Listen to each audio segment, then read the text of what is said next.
Dear students, आज बात करेंगे एंटीबायोटिक्स के बारे में।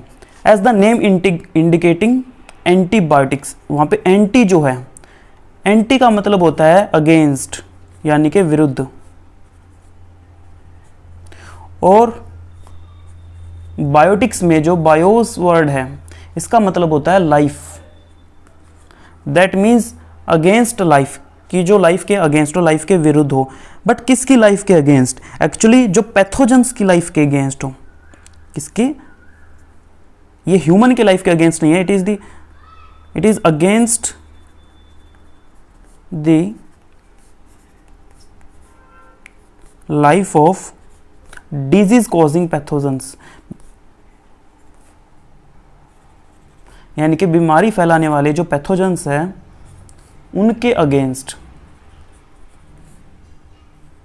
पैथोजेंस। ठीक है, तो जो एंटीबायोटिक्स होती है, एंटीबायोटिक्स वो जो ऐसे केमिकल सब्सटेंस होते हैं जो माइक्रो ऑर्गेनिज्म से बनाए जाते हैं दूसरे माइक्रो ऑर्गेनिजम्स को किल करने के लिए। देखिए कितनी अजीब बात है कि माइक्रो ऑर्गेनिज्म से ही बनाए जाते हैं दूसरे माइक्रो ऑर्गेनिज्म को किल करने के लिए। तो चलिए इसकी डेफिनेशन लिखते हैं कि एंटीबायोटिक जो है, एंटीबायोटिक की डेफिनेशन क्या बनेगी? Antibiotic is a chemical substance और chemical substance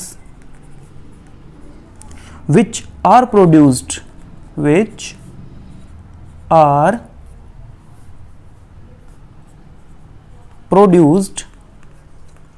by microorganisms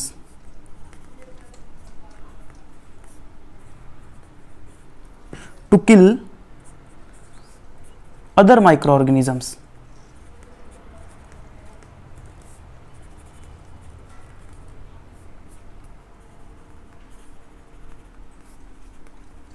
So this is the definition of an antibiotic.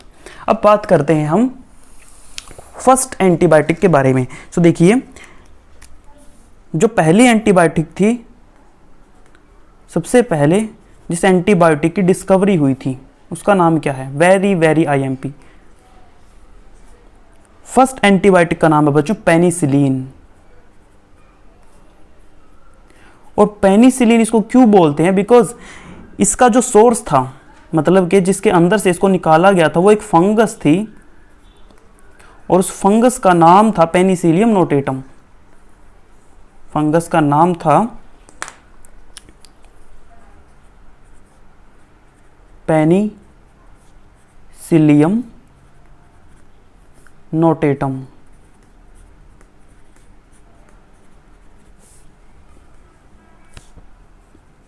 तो क्योंकि पेनिसिलियम नोटेटम नाम की फंगस से इसको निकाला गया था, इसीलिए इसका नाम रख दिया गया पेनिसिलिन।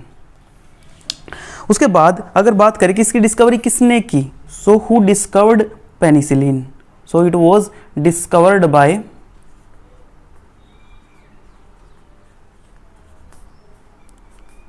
इसकी डिस्कवरी जिसने की, साइंटिस्ट का नाम था बच्चों Alexander Fleming. This is also important.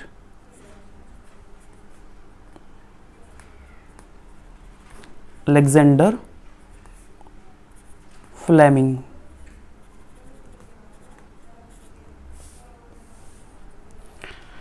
अब हम बात करेंगे भाई ये इसकी डिस्कवरी जो थी, अलेक्जेंडर फ्लेमिंग ने इसकी डिस्कवरी कैसे की, कैसे इसको पता चला इसके बारे में, इस एंटीबायोटिक के बारे में। तो देखिए थोड़ा सा इसकी डिस्कवरी के बारे में चर्चा करते हैं अब, यानी कि हम इसके हिस्टोरिकल बैकग्राउंड की बात करने जा रहे हैं। एक बार क्या था, अलेक्जेंडर फ्लेमिंग जो था वो अपनी लैब में एक बैक्टीरिया पे काम कर रहा था। मान लीजिए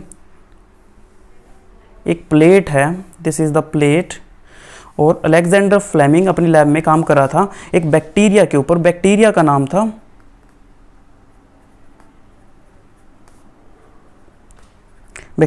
था staphylococci. Staphylococci, this was the bacteria.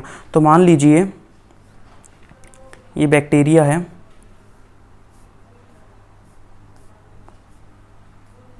तो इस प्लेट में, ये जो प्लेट है, इस प्लेट के अंदर बैक्टीरिया ने ग्रो किया हुआ है। अब एक दिन क्या हुआ, जब अलेक्जेंडर फ्लेमिंग इस पे काम कर रहा था, तो एक दिन वो अपने घर जाने से पहले इस प्लेट को वॉश करना भूल गया। और जब अगले दिन सुबह वो आया, तो क्योंकि जो फंगस होती है, फंगस के जो स्पोर होते हैं वो हवा में इधर उधर घूमते रहते हैं और वो कहीं भी गिर जाते हैं। तो जैसे ही वो लैब में आया तो उसने देखा भाई प्लेट के अंदर कुछ फंगल स्पोर गिरे हुए हैं, फंगल स्पोर गिरे हुए थे। तो मान लीजिए दीज आर फंगल स्पोर्स, ठीक है। अब उसने क्या देखा भाई, जहां भी फंगल स्पोर गिरे हुए हैं उन फंगल स्पोर के आसपास बैक्टीरिया की ग्रोथ नहीं हुई है। उसने देखा कि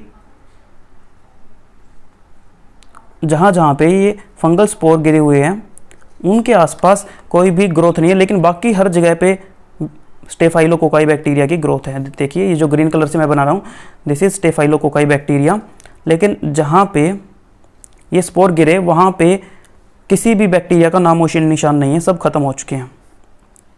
बाकी तो हर जगह है, इस जगह पे नहीं है क्योंकि यहाँ पे फंगस स्पोर गिरे। तो वहाँ से जो अलेक्जेंडर फ्लेमिंग था उसने एक निष्कर्ष निकाला, भाई जरूर ये जो स्पोर गिरे हैं इन स्पोर्स ने कोई ऐसा केमिकल सिक्रेट किया है, इन स्पोर्स ने अपने आसपास कोई ऐसा केमिकल सिक्रेट किया है जिसकी वजह से जो बैक्टीरिया है वो उसके पास नहीं आ पा रहे हैं। ये देखिए इसके आसपास कोई बैक्टीरिया नहीं आ पा रहा है, तो जरूर इस फंगस स्पोर ने कोई ऐसा केमिकल सिक्रेट किया है जिसकी वजह से उनकी डेथ हो गई है। तो यहाँ से, क्योंकि फिर उसके बाद में उसने इस फंगल स्पोर की डिस्कवरी की, तो पता चला जो ये फंगल स्पोर था, ये फंगल स्पोर था एक फंगस का जिसका नाम था पेनिसिलियम नोटेटम।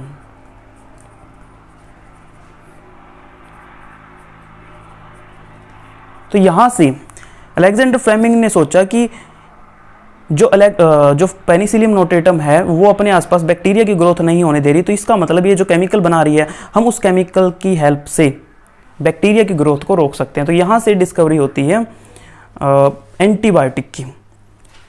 तो देखिए यानी कि अब आपको समझ में आ चुका है भाई कैसे एंटीबायोटिक की डिस्कवरी हुई है। बट एक्चुअल में जो अलेक्जेंडर फ्लेमिंग था उसने सिर्फ इतना ही बताया था, उसके कंप्लीट पोटेंशियल के बारे में उसने नहीं बताया था। तो उसके बाद दो साइंटिस्ट और आते हैं जिनका नाम था, देखिए सबसे पहले मैं लिखता हूं दोबारा से, अलेक्जेंडर फ्लेमिंग। अलेक्जेंडर फ्लेमिंग ने की डिस्कवरी, भाई उसने बता दिया भाई ऐसे ऐसे ये जो फंगल स्पोर होते हैं पेनिसिलिन के अंदर कुछ ऐसी खास बात होती है, कोई ऐसे केमिकल सिक्रेट करते हैं ये जिससे बैक्टीरिया की ग्रोथ नहीं हो पाती है। तो ये कोई ना कोई केमिकल सिक्रेट करते हैं, उसको हम बोल दिया एंटीबायोटिक है भाई वो। बट डिटेल में इसका जो पोटेंशियल होता है, कंप्लीट पोटेंशियल था, वो किसने बताया? सो दो साइंटिस्ट आए उसके बाद में, एक का नाम था अर्नेस्ट चेन,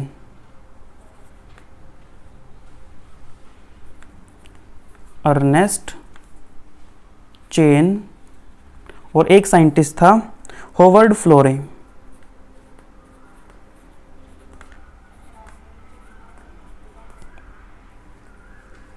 इन दोनों साइंटिस्ट ने पेनिसिलिन के कंप्लीट पोटेंशियल के बारे में बताया। They explained about the complete potential of penicillin.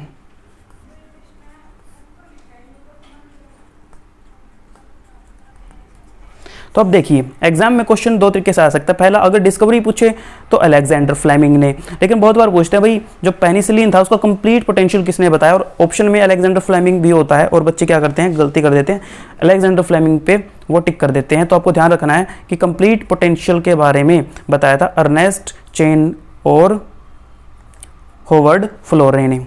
अब इन तीनों साइंटिस्टों ने इस एंटीबायोटिक के बारे में काफ़ी खोजबीन की थी, काफ़ी रिसर्च किया, इसीलिए इन तीनों साइंटिस्ट को 1945 में 1945 के अंदर इन तीनों ही साइंटिस्ट को नोबेल प्राइज दिया गया था। So they got Nobel prize in 1945, they got Nobel prize. Again important question है कि इनको नोबेल प्राइज कब मिला था, 1945 में। अब आपको ध्यान हो तो 1945 का जो समय था वो वर्ल्ड वॉर का टाइम चल रहा था, वर्ल्ड वॉर 2 उस टाइम पे चल रहा था।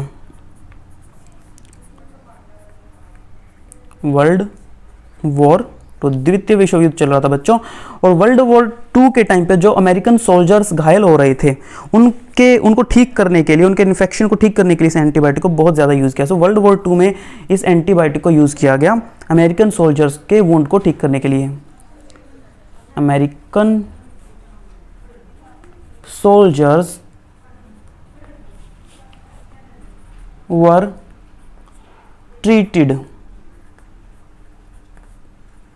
by this antibiotic।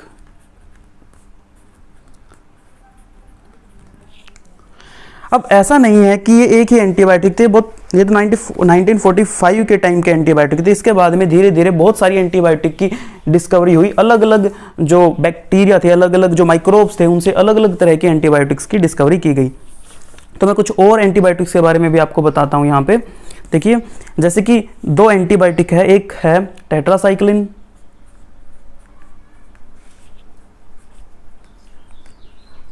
और एक एंटीबायोटिक है क्लोरेम्फेनिकोल एंड क्लोरेम्फेनिकोल। ये जो दोनों ही एंटीबायोटिक है, इनको एक बैक्टीरियल स्पीसीज से बनाया गया, दैट वाज स्ट्रेप्टोमाइसिस। दोनों एंटीबायोटिक को बनाया गया स्ट्रेप्टोमाइसिस की स्पीसीज से। इसके बाद एक और एंटीबायोटिक के बारे में बता रहा हूं, दैट वाज बेसिट्रासिन। और बेसिट्रासिन आज भी बहुत यूज होती है, बहुत सारी एंटीबायोटिक क्रीम आती है, फंगल क्रीम आती है, उनमें बहुत यूज होती है बेसिट्रासिन। तो बेसिट्रासिन को एक बैक्टीरिया से बनाया गया था जिसका नाम है बेसिलस सबटिलिस।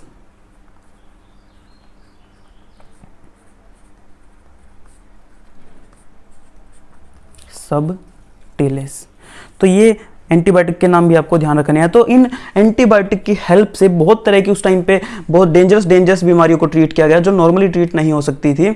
तो कुछ बीमारियों के नाम भी मैं आपको यहाँ पे बताने जा रहा हूँ। जैसे कि एक बीमारी थी प्लेग, मैं दूसरा कलर यूज करता हूँ। प्लेग जो उस टाइम पे चूहों से फैलती थी और बहुत खतरनाक बीमारी थी ये। तो प्लेग एक था डिफ्थीरिया।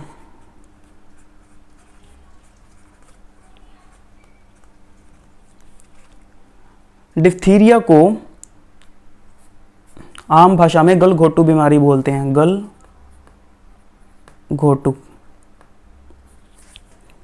एक रेस्पिरेटरी सिस्टम से रिलेटेड डिजीज है। एक थी हमारी ये लेप्रोसी।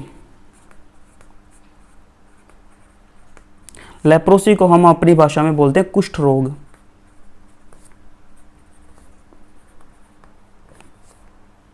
ये आपने देखा होगा ना, हाथ पैर बिल्कुल गल से जाते हैं वाइट से होके। So that was leprosy. और लेप्रोसी के अलावा एक थी वूपिंग कफ।